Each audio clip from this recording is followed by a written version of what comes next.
go towards materials to advance yourself. Books, CDs, DVDs, extra learning, MP3s, where you're growing your mind. Teacher and I put at least 5% of that, but just 2% for purposes, for extra learning and reading. And generally, the more expensive a material, the more value it is. In 1980, I bought 4 books. Each book cost me $500 a book. That worked out to be 10 years of my earnings. But I had money that I'd saved. I pulled that money and I bought these 4 books. It was an option, Bishop, to buy a car, a second-hand car, or to buy these 4 books. Now, I was working at the time. I really needed a car. But there was something inside of me that said, Tudor, if you buy these books, what's in these books will cause you to drive for the rest of your life. And if you buy this car, you'll be walking for the rest of your life. So I paid $2,000 for 4 books. And they've changed my life completely. From that point in 1980, I was on the road to becoming successful and wealthy.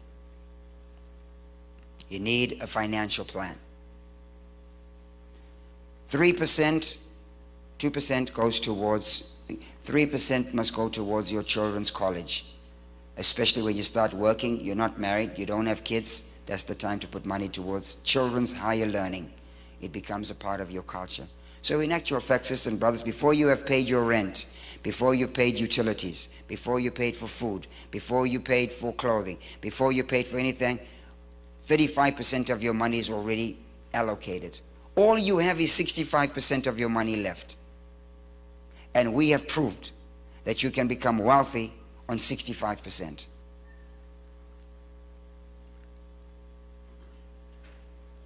$65. Say, have a financial plan. Say, have a financial plan. Say it again. Say it one more time. You must have a financial plan. You must have a financial plan. Bishop, we have Christians, believers that are praying for the wealth of the wicked. Why? Why? I mean, what you going to do with it? What's the plan? I mean, if you literally get $10 million today, what are you going to do with it? What's the plan? House, car, clothes. There's no plan. There's no plan. 1993, I'm flying from Amsterdam to Johannesburg. And that's before I started flying business class or first class. I used to fly coach, so I was upgraded. And I was so happy for the upgrade. I was sitting in seat number 3A. And so I heard the door closing and somebody stumbling on, and that person came sit next to me in seat 3B. That person was Sir Richard Branson. Richard Branson, the owner of Virgin Airlines. And that entire world, he came sit right next to me. I got such a shock. I mean, my heart dislodged. It left my chest cavity and sat in my mouth.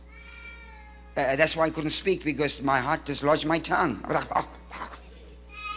He shook my head. He said, hi, I'm Richard. I can't remember what I said. I think I might have said, I'm Susie or Marion or... And he shook my hand, and we exchanged some conversation. I said, my name is Tudor. Oh, that's a great British name. What do you do? What do you do? And so I was scrambling for words, you know. A preacher, teacher, philosopher, bookmaker. What are you? What are you? And even though I was coming from a conference and preaching a conference, I was struggling. I'm just being transparent. I was struggling with who I was. Because even though I was a preacher, I wasn't sure if I was effective. Because what was I going to say to this man who at that time his personal wealth was $12.5 billion, self-made?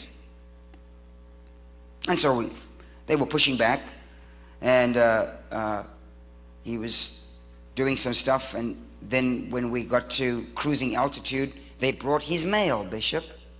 And his mail came in 3 bags that size.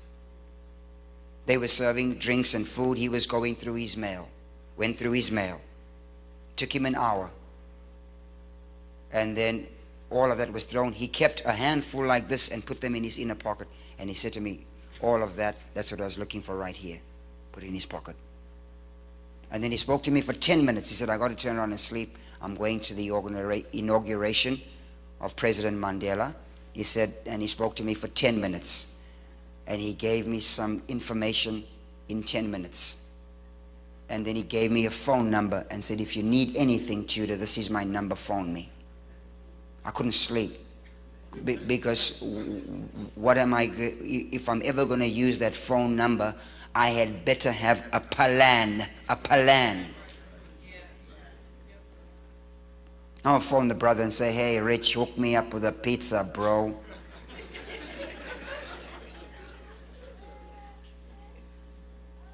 And I'll be extremely honest with you. I'll be extremely honest with you. That encounter was 19 years ago. And just 2 years ago, I came up with a plan that is worthy to present to Richard Branson. With budgets, with staffing, with competence, with direction, and with a future. It took me that long to figure some things out. You need a plan, and you need to work on that plan. So Cheech and I started working on our plan in 1982. In 1982. That plan has included the success of our kids going through college. That plan has succeeded, and we adopt the same principles in our church.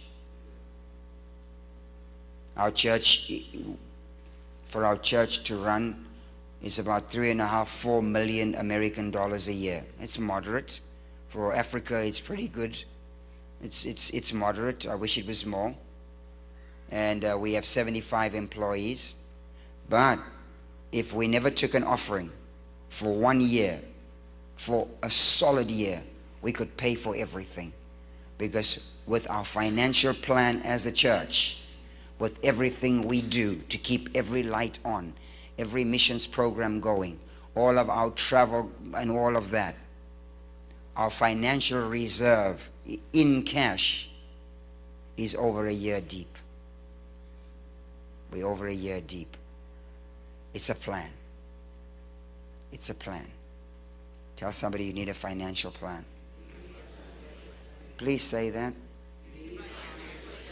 I hope I'm not sounding like I'm condescending, like I'm some smart donkey from somewhere. Let's now talk about leadership.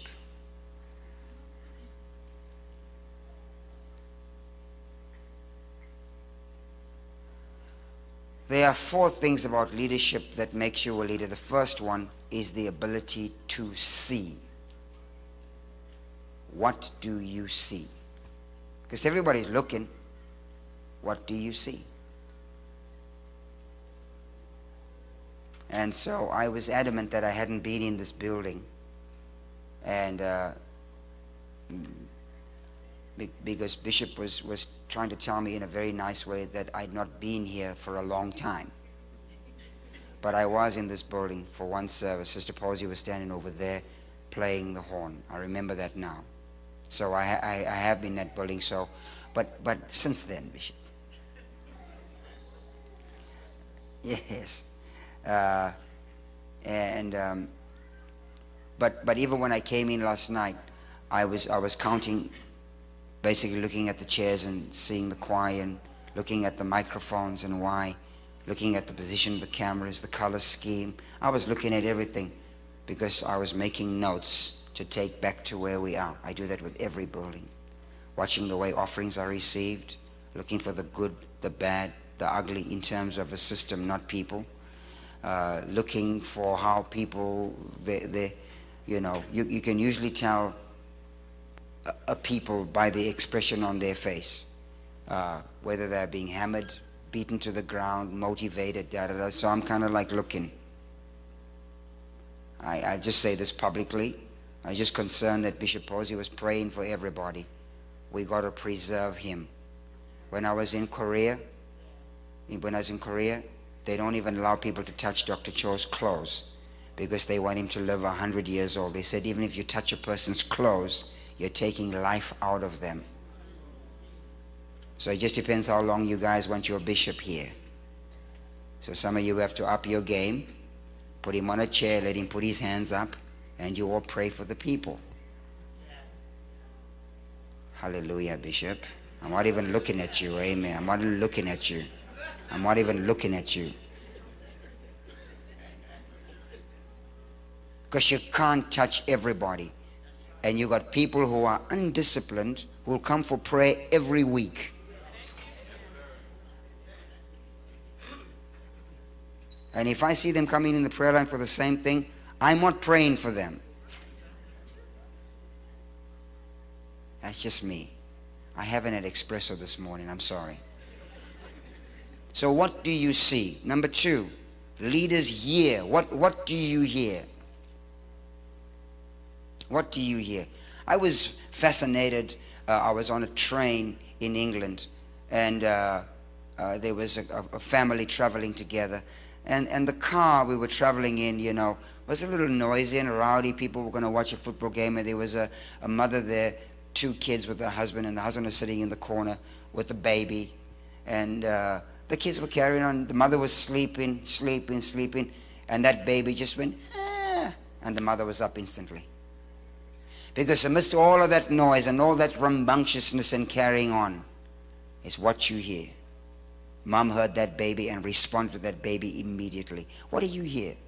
In this message, what do you hear? In Columbus, what do you hear? In the United States, what do you hear? In the world, what are you hearing? How is your ear tuned? What are you akin to? Successful leaders hear the right sound. When you hear the rustling of the mulberry trees, when the wind is in the leaves, when you hear that, that's the time to go to battle.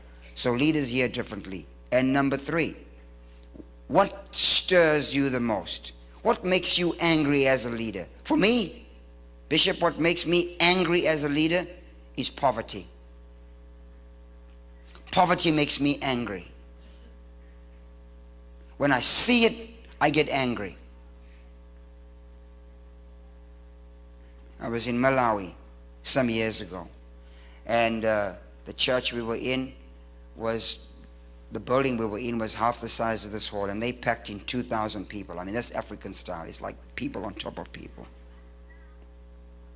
And they brought the offering baskets for offering, and they were small little things the size of my hand. They were made of, you know, somebody had taken their time to weave a little basket. It was quite cute. And they brought that silly little thing there for an offering for 2,000 people. I said, you people are crazy. I took that thing and stomped on it. I looked like I was so rude and unmannerly, and that's not my character. And in demonstration, I tore that thing up and I said, you're not going to prosper with this. Because the life expectancy of women in that part of the world, 37 years old. Females becoming mothers between 12 and 13, grandmothers by the time they're 28. By the time they're 37, there's nothing to live for. And it's because of poverty. The same females walk several kilometers to pick up sticks, carry water, cooking food on wood stoves. Just horrible, horrible, horrible life. Sexually transmitted infections. The killer one is AIDS. And it's all because of poverty.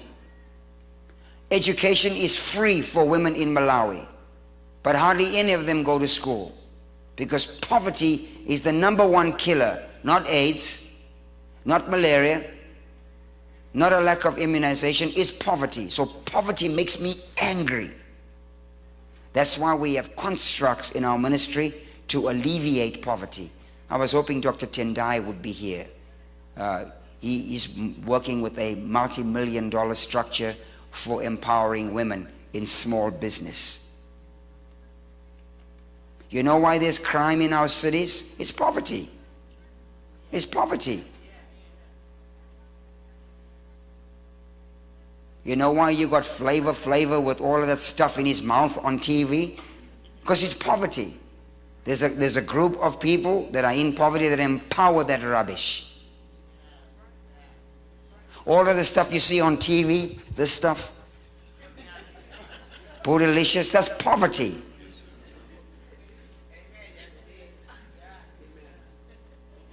Makes me angry.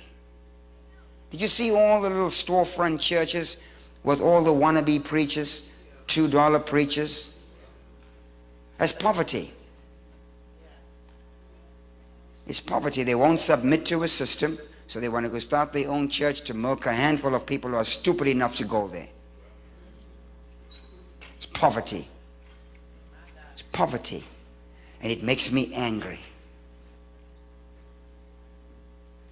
What stirs you? What stirs you? Number 4, every leader has a shift mechanism. A shift mechanism.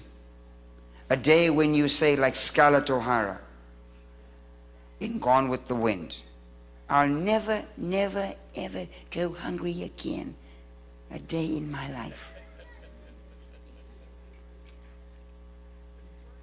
Where did the shift come for you? Where did the shift come from? When did you get sick and tired? Every leader has a shift moment.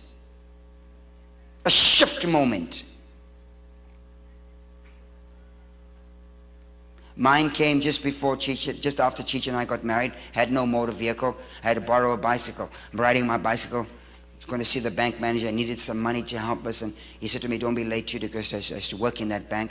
And there was a borrowed bike, a lady's bike. I fell off the bike. The chain broke, tore up my best suit, crease on my hands. And my cousin, who had just bought a new car, saw me on the floor, came and laughed at me, and I stood there crying.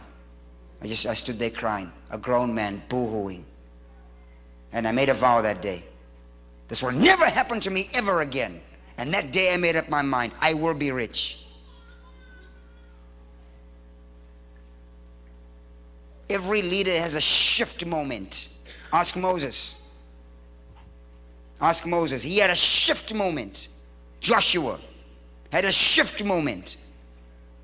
Every leader has a shift moment where it changes the trajectory of your life. And number 5. Every leader develops a pattern for the way things are done. So if I want to know Bishop Posey, I just got to come into his world. Just come into his world. Observe the secretaries. Observe the way the church is. What you see here is at his house. What you see on his desk is at his house. You look at a person's car, I can tell you what's at their house. Because everything you are is an extension in things you do. You open the trunk of my car, you won't find a speck of paper. Not a speck.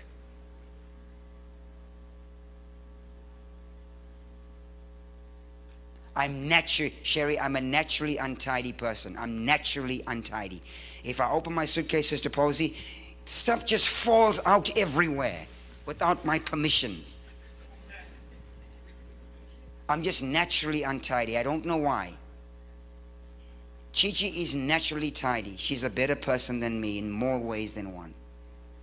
And so, for me, I spend time, and it doesn't take long, son. I spend time with my wardrobe. My wardrobe is color-coded. I learned that from Chichi. Blue shirts here, purple shirts here, da-da-da-da-da. My shoes are placed in certain order. I'm a runner, and I have a ridiculous number of running shoes. I have 35, 36 pairs of running shoes. And they are all different versions of orange for some reason.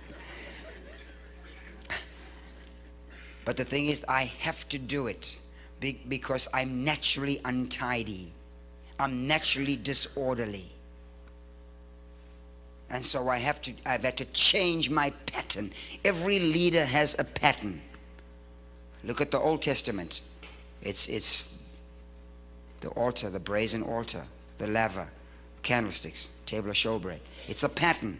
And every time they go to the next place, they don't change the order. Think, man, I think we just put the Ark of the Covenant right here by the door. It save us having to walk all that distance. We just put it by the door. No, every leader has a pattern.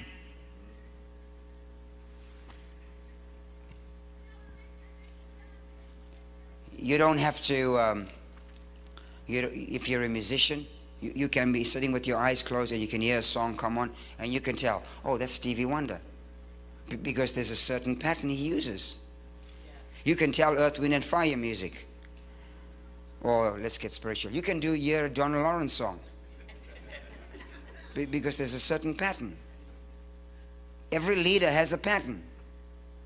I was watching the Leonardo da Vinci files the other day of what he was drawing in 1508, the human anatomy.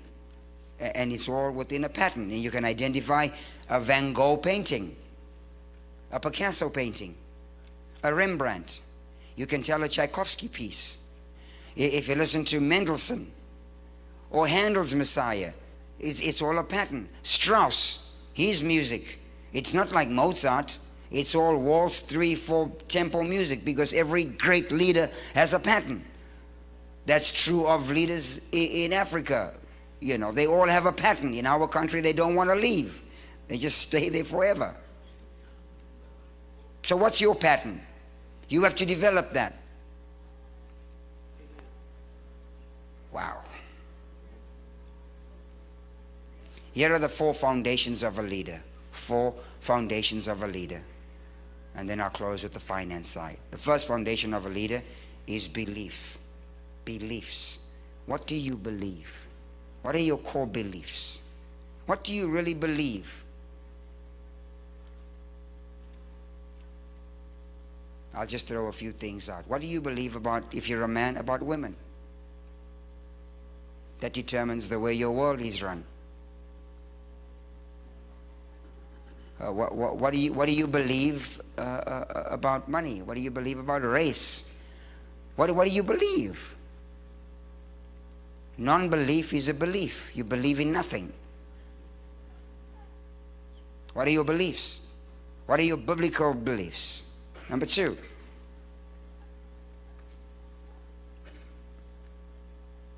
Wisdom. What is your definition of wisdom? What have you learned in life? And what have you imparted from what you've learned? Everybody has a level of wisdom. Jesus grew from a child in wisdom. The Bible says that the babes will confound the older folks because they are levels of wisdom. Number 3. The values of a leader, we touched on that. And passion. The passions of a leader.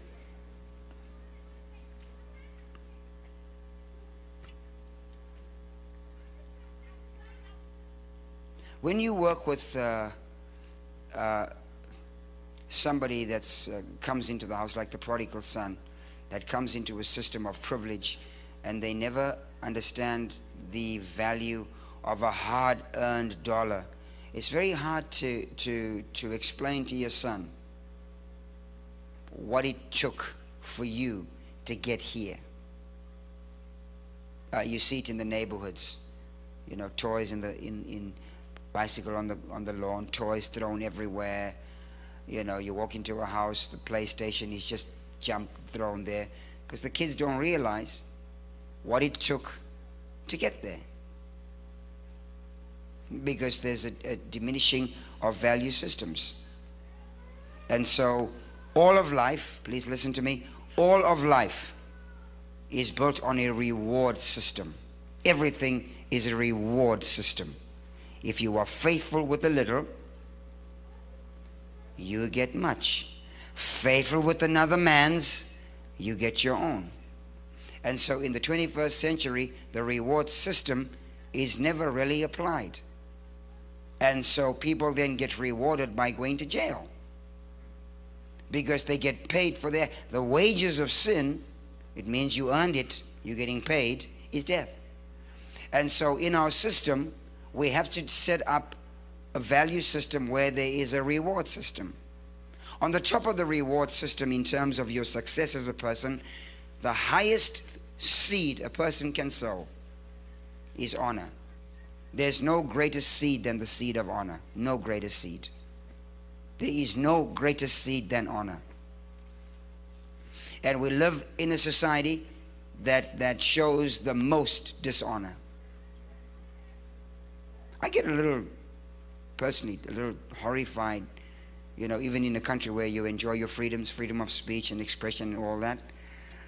But President Barack Obama right now, the networks are tearing him to shreds.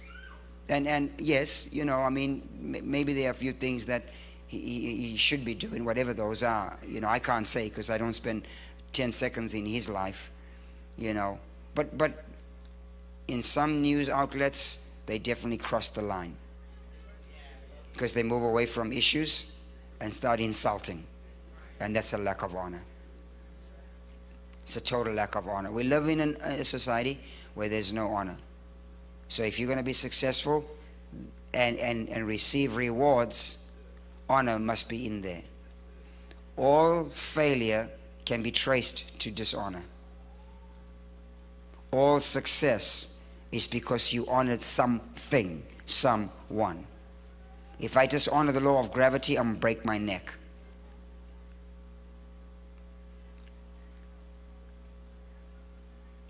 So the greatest way to prosper is through honor. Number 2, all success is determined by the seeds sown. What have you sown? What you sow, you reap. So what have you sown? Here's a couple of recommendations.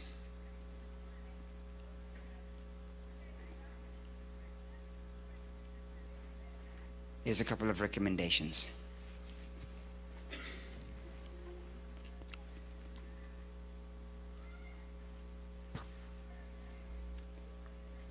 In our world, I'm talking about Africa now,